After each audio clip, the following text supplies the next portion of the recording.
कोटली के नौजवानों, बुजुर्गों, बच्चों, मेरी बहनों, पहले तो इस शानदार इस्तकबाल का मैं आपका शुक्रिया अदा करता हूं। उसके बाद मैं फिर से, पहले भी मैं कोटली में आपके सामने एक बात की थी, मैं आज फिर दोहराता हूं।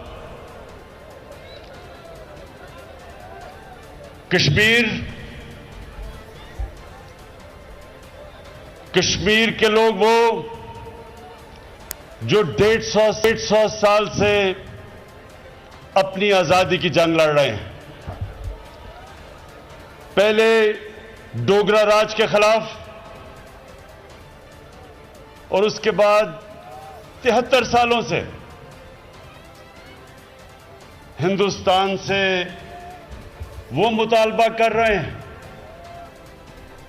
जो इंटरनेशनल कम्युनिटी ने यूनाइटेड नेशंस के जरिए सिक्योरिटी काउंसिल की रेजोल्यूशन पास की कि कश्मीर के लोगों खुद फैसला करेंगे कि क्या वो हिंदुस्तान के साथ रहना चाहते हैं या पाकिस्तान के साथ रहना चाहते हैं। तो मैंने कोटली में पहले कहा कि इंशाअल्लाह जब अल्लाह आपको ये आपका हक देगा और आप जब फैसला करेंगे रेफरेंडम के जरिए कि आप हिंदुस्तान नहीं पाकिस्तान का हिस्सा बनना चाहते हैं, तो उसके बाद मेरी हुकूमत आपको एक और हक देगी कि रेफरेंडम के जरिए आप फैसला करें कि आप आजाद रहना चाहते हैं या पाकिस्तान का हिस्सा बनना चाहते हैं। ये जो जद्दोजहद है कश्मीरियों की, ये मेरी नजर में ये जमीन की जद्दोजहद नहीं है, ये जद्दोजहद ह्यूमन राइट्स की है। ये इंसानी हुकूक के अलावा कश्मीरियों का जमहूरी हक है कि वो अपने मुस्तकबिल का खुद फैसला करें और इंशाअल्लाह ये आपको हक मिलेगा। जो मैं देख रहा हूं इस वक्त लग रहा है कि बड़ा मुश्किल वक्त है मकबूजा कश्मीर में। मुझे नजर आ रहा है कि आगे जाके हिंदुस्तान मजबूर होगा, क्योंकि वो कश्मीरियों का जो जज्बा था, आजादी का जज्बा, जितना मर्जी जुल्म किया उन्होंने, वो आजादी का जज्बा किसी सूरत नीचे नहीं जाने लगा। और इसलिए मेरा ये मान है कि कश्मीरी उधर जद्दोजहद कर रहे हैं, इधर पाकिस्तान और कश्मीरियों का सफीर जो आपके सामने खड़ा है, इधर मैं जद्दोजहद करूंगा आपके लिए।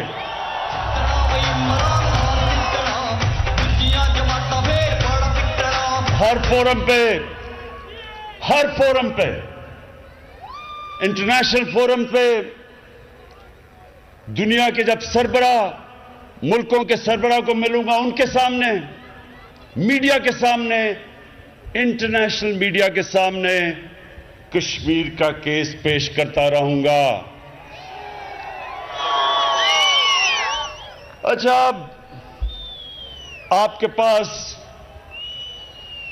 ये दो पुरानी जमातों के लोग आ रहे हैं और कह रहे हैं कि जी हमें मौका दिया जाए फिर से। तो मैं दो चीजें आपके सामने रखूंगा कि आपने दो चीजें पूछनी है उनसे हमेशा, कि आपने लोगों की जिंदगी बेहतर करने में क्या किया, क्या आपने लोगों को मुश्किलों से, गुर्बत से निकालने के लिए क्या किया। और दूसरी चीज आपने पूछनी है कि 5-5 साल आपको मिले थे, 5-5 साल आपको हुकूमत में मिले थे, कितना आपने दुनिया में जाके कश्मीरियों का केस लड़ा? पूछे उनसे। केस लड़ना तो दूर की बात, वो नरेंद्र मोदी जिसने कश्मीर में जो मुसलमान गाय का गोश्त खाने पे उनको कत्ल किया, उनको भी बराबर का शहरी नहीं समझा गया, क्योंकि आरएसएस की एक आइडियोलॉजी है। वो समझते हैं, जो आइडियोलॉजी जो हिंदुत्व, वो समझते हैं कि बाकी शहरी, जो बाकी अकलियतें, बाकी दीन, वो उनके बराबर के नहीं हैं। इनकी जो आइडियोलॉजी, ये इन्होंने किससे ली? नाज़ी जर्मनी में 100 साल पहले इन्होंने उनसे ली, जबकि जर्मन समझते थे कि हम कोई खास नस्ल है और बाकी हमारे बराबर के लोग नहीं। ये वही आइडियोलॉजी है जो बाकी के लोगों को अपने बराबर नहीं समझती। तो मैं अब सवाल पूछता हूं कि कितनी दफा आसिफ जरदारी या नवाज शरीफ ने आरएसएस का नाम लिया? कितनी दफा मजम्मत की जो मुसलमानों से हिंदुस्तान में हो रहा है? और कितनी दफा इन्होंने इंटरनेशनल फोरम पे ये आरएसएस के नजरिए जो कश्मीरियों को कुचल रहा था, कितनी दफा इन्होंने उसके खिलाफ अपनी आवाज उठाई? क्यों नहीं उठाई? आवाज उठाने तो दूर की बात है, उसकी मिन्नतें करके नरेंद्र मोदी को शादी पे बुलाया गया अपनी, और फिर मिन्नतें करके उसके जब नरेंद्र मोदी प्राइम मिनिस्टर बना था वहां गया, हुर्रियत के लीडर्स को नहीं मिला, कश्मीर की बात नहीं की। फॉरेन सेक्रेटरी थी पाकिस्तान की, उनका टीवी इंटरव्यू है, फॉरेन सेक्रेटरी पाकिस्तान की कहती हैं कि हमें हुक्म था कि हिंदुस्तान की आपने तनकीद नहीं करनी। तो ये क्यों था? क्यों ना जरदारी बोलता था, ना नवाज शरीफ बोलता था? तो अब ये जरा गौर से आपने मेरी बात सुननी है कि ये क्यों था। मैंने, नौजवानों, आपके पास मोबाइल फोन है, एक गूगल कर सकते हैं जो मैं अब आपको बात बताने लगा हूं। मीडिया के लोग भी हैं, सहाफी भी हैं, जरा सबको मैं ये सुनाना चाहता हूं। एक किताब है, उसका नाम है the way of the world. किसने लिखी? उसका नाम है Ron Suskind. The way of the world, Ron Suskind. इस किताब पे 292 सफे के ऊपर चौथे पैराग्राफ पे एक चीज लिखी है, वो मैं चाहता हूं गौर से सुने, आपको पता चलेगा कि क्यों नहीं बोलते और ना बोलेंगे हिंदुस्तान के खिलाफ, नरेंद्र मोदी के खिलाफ। उसमें वो लिखता है, ये जरा गौर से सुने आप बात, कि बेनजीर भुट्टो, ये 2007 की बात है, वो अपने बेटे को टेलीफोन पे बता रही हैं कि कितने पैसा उनके कितने बैंकों में, जो बाहर बैंक हैं उनमें पैसा पड़ा हुआ है, उनको नोट करवा रही हैं अपने बेटे को, बिलावल को, कि इन बैंकों में हमारे बाहर पैसे पड़े हुए हैं। और ये कौन रिकॉर्ड कर रहा है? ये बाहर की एजेंसीज कर रही हैं। और फिर वही एजेंसीज इसको सामने रखते हुए उसी किताब में आगे है कि वो बेनजीर भुट्टो और जनरल मुशर्रफ का समझौता करवाते हैं, जो जनरल मुशर्रफ ने एनआरओ दिया। इससे आपको क्या चीज पता चलती है कि अगर किसी भी पॉलिटिशियन का पैसा, चोरी का पैसा मुल्क से बाहर पड़ा हो, तो ये सारे जो बाहर के मगरब के मुल्क हैं उनको पता होता है, और वो इस इल्म से कि उनको पता है पैसा किधर है, वो कंट्रोल करते हैं आपको। और उसी किताब में बाद में लिखते हैं कि क्योंकि उनको पता था कि इनका पैसा बाहर किधर किधर पड़ा हुआ है, इसकी वजह से उन्होंने प्रेशर किया जनरल मुशर्रफ से समझौता करने का।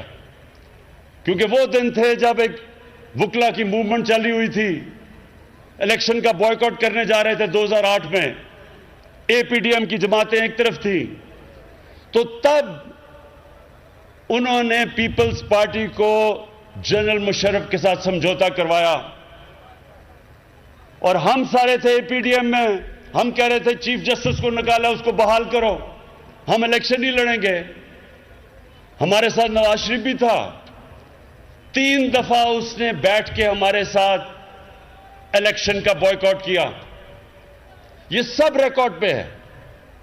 और उसके बाद बाहर से उसको हुक्म आया, जिधर उसके पैसे बाहर पड़े थे उन्होंने उसको हुक्म किया कि इलेक्शन लड़ो, और इसने हम सबको नहर के पुल पे खड़ा करके खुद जाके इलेक्शन लड़ लिया। तो इससे कोटली के बाशऊर लोगों समझने की बात है। अब आपके कितने लोग बाहर मैनचेस्टर, इंग्लैंड, कई मैं कश्मीर वहां से मिलता हूं जो कोटली से आए हुए हैं, वो सब समझते हैं इन चीजों को कि अगर आपकी चोरी की हुई जायदाद बाहर के मुल्कों में पड़ी है, उनको सब पता होता है और वो उसके जरिए कंट्रोल करते हैं। तो नवाज शरीफ ने भी इलेक्शन लड़ा बाहर के हुक्म पे, इधर भी पीपल्स पार्टी ने भी इलेक्शन लड़ा, क्योंकि उनको पता था इनकी जायदाद किधर है। अब नरेंद्र मोदी से ये उसको क्यों साथ मिलाना चाहता था नवाज शरीफ? क्योंकि ये भी कश्मीर के लोगों सुन लो, कोटली के लोगों, जो हिंदुस्तान की लॉबी है बाहर और खास तौर पे अमेरिका में, वो इस्राइल के साथ मिलकर काम करती है, सबसे तकड़ी लॉबी है। उसको दोस्ती इसलिए कर रहा था नरेंद्र मोदी से कि वो इसकी मदद करे, अगर इनके जो पैसे बाहर पड़े हैं वो बच जाएं। तो ये जो नरेंद्र मोदी मुल्क को बुरा भला कहता था, पाकिस्तान की आर्मी चीफ जो उस वक्त रहील शरीफ थे नवाज शरीफ के जमाने में, उसको दहशतगर्द कहता था, पाकिस्तान को टेररिस्ट स्टेट कहता था, हर जगह पाकिस्तान को आइसोलेट करता था, लेकिन मुल्क का वजीर आजम उसको शादियों पे बुलाता था, उससे दोस्ती करता था। सो इसलिए सुन लें कि ये जो हमारे मुल्क पे पिछले दौर जुल्म हुए हैं, इन दोनों के 10 सालों में मुल्क में हमारा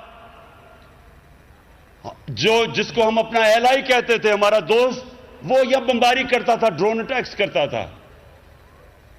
पाकिस्तान में ड्रोन अटैक्स होते थे, दोनों हुकूमतें आसिफ जरदारी और नवाज शरीफ दोनों मजम्मत करते थे, और अंदर से दोनों ने इजाजत दी हुई थी। मेरे होते हुए क्यों नहीं कोई ड्रोन अटैक होता?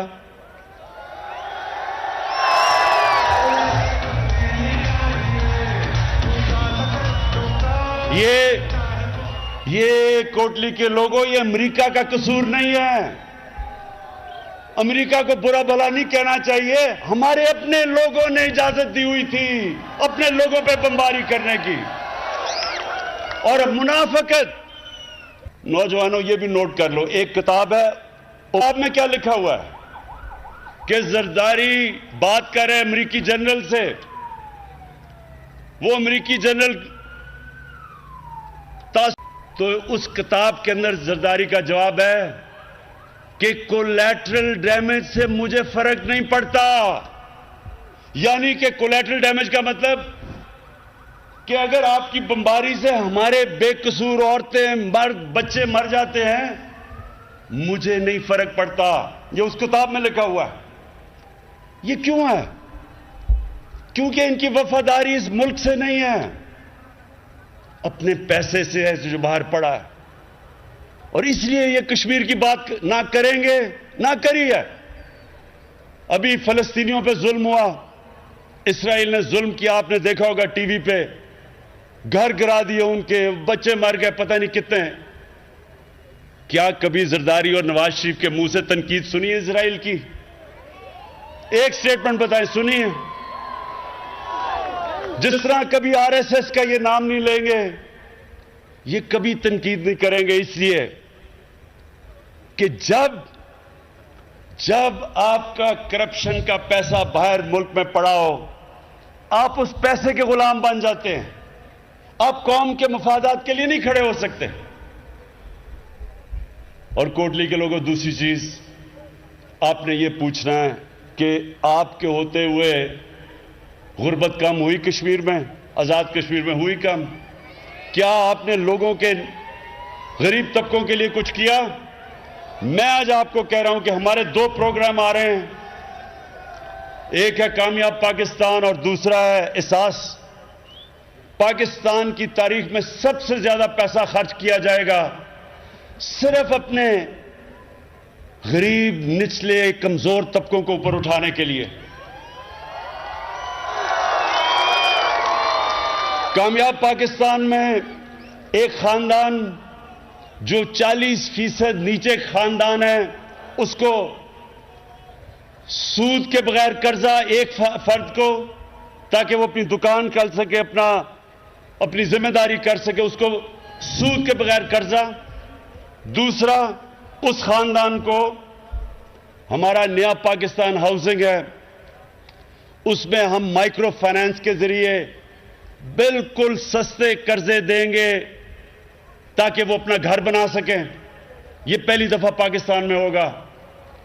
तीसरी चीज कि वो एक घर के अंदर एक फर्द को टेक्निकल एजुकेशन देंगे ताकि वो अपनी कोई नौकरी और हुनर सीख सके। आजकल कंप्यूटर एज है, बड़े आसानी से इंफॉर्मेशन टेक्नोलॉजी के अंदर अगर ट्रेनिंग मिल जाए तो वो बड़े आसानी से पैसे कमा सकते हैं। और फिर हेल्थ कार्ड, हर निचले खानदान को हेल्थ कार्ड मिलेगा, 10 लाख रुपया किसी भी अस्पताल में जाके अगर कोई बीमार हो इलाज करवा सकता है। और फिर एहसास प्रोग्राम दिसंबर में शुरू हो रहा है। निचले 40% खानदानों के लिए जो महंगाई आई है दुनिया में, इस वक्त 40% खाने पीने की चीजें महंगी हुई हैं जब से ये कोरोना हुआ है। तो उसके लिए हम 40% नीचे खानदानों की खाने पीने की चीजें, घी, दाल, चीनी, आटा, इसके लिए डायरेक्ट सब्सिडी देंगे उनको ताकि इनको सबसे सस्ती खाने पीने की चीजें मिलें।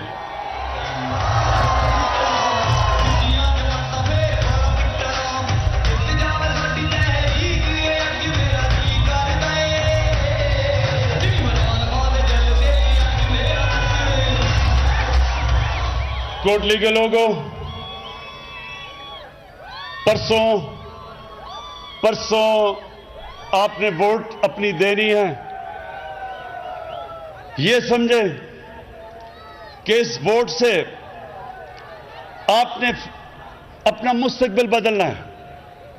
क्योंकि सिर्फ यही नहीं कि मैंने जो 2 चीजें आपको बताई कि एक तो सारे कश्मीरियों का इस वक्त जो मकबूजा कश्मीर में जिस तरह दिलेरी से जद्दोजहद कर रहे हैं हमारे नौजवान, एक तो हमारा सारा दिल उनके साथ है, दुआएं उनके साथ हैं और केस इंशाल्लाह मैं उनका लड़ूंगा। लेकिन दूसरी कि हमने अपने मुल्क में लोगों को गुर्बत से निकालना है, जिस तरह चाइना ने अपने मुल्क में लोगों को गुर्बत से निकाला पिछले 30 साल में। और उसके बाद जो मैंने कश्मीर में देखा, हमने जब पख्तूनख्वा के 5 साल 2013 और 2018 के बीच में जब वो सूबे में सबसे तेजी से गुर्बत कम हुई थी पख्तूनख्वा में, उस एक वजह यह थी कि हमने वहां टूरिज्म बहुत तेजी से बढ़ाई। 5 सालों में टूरिज्म दुगनी से तिगनी कर दी पख्तूनख्वा में। उसी तरह आजाद कश्मीर ये एक अल्लाह ने आपको खूबसूरत तरीन इलाका दिया है। अब इसके ऊपर हम इंशाअल्लाह टूरिज्म पे जोर लगाएंगे और उसकी वजह से इंशाअल्लाह आपके नौजवानों को बाहर नौकरियां ढूंढने नहीं जाना पड़ेगा।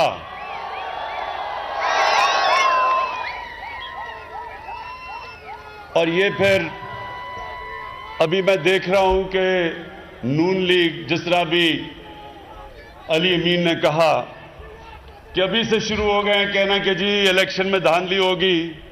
ये वैसे कमाल धांधली होगी। अंपायर आपके, गवर्नमेंट आपकी, इलेक्शन कमीशन आपकी, अमला नीचे सारा आपका, केयरटेकर गवर्नमेंट भी नहीं, अपनी गवर्नमेंट बैठी हुई है नून लीग की और धांधली तहरीक इंसाफ करेगी। यह भी एक अजीब मोर्चा होगा कि सब कुछ उनका और धांधली हम करेंगे। इंशाअल्लाह 25 तारीख को एक बहुत बड़ी तब्दीली आएगी आजाद कश्मीर में और उस तब्दीली के बाद फिर मैं कोटली में आके आपसे मुलाकात करूंगा। पाकिस्तान जिंदाबाद, कश्मीर जिंदाबाद। पाकिस्तान इमरान खान पाकिस्तान तहरीक इंसाफ के कोटली के जलसे से खिताब कर रहे थे।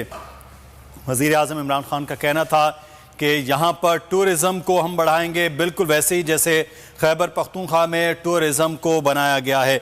कश्मीर एक खूबसूरत अल्लाह ताला ने खित्ता दिया है और यहाँ पर अब नौकरियाँ ढूंढने के लिए मुल्क के दूसरे हिस्सों में या मुल्क से बाहर नौजवानों को नहीं जाना पड़ेगा। साथ ही साथ उन्होंने अपने मुखालिफिन पाकिस्तान पीपल्स पार्टी और पाकिस्तान मुस्लिम लीग नून पर भी तनकीद की है कि अगर आप अभी से रोना शुरू कर दिया है कि धांधली की जाएगी, अंपायर आपके हैं, इलेक्शन कमीशन आपका है, हुकूमत आपकी है, तो हम किस तरह से धांधली कर सकते हैं। वज़ीर आज़म इमरान खान आज आज़ाद कश्मीर में मौजूद हैं।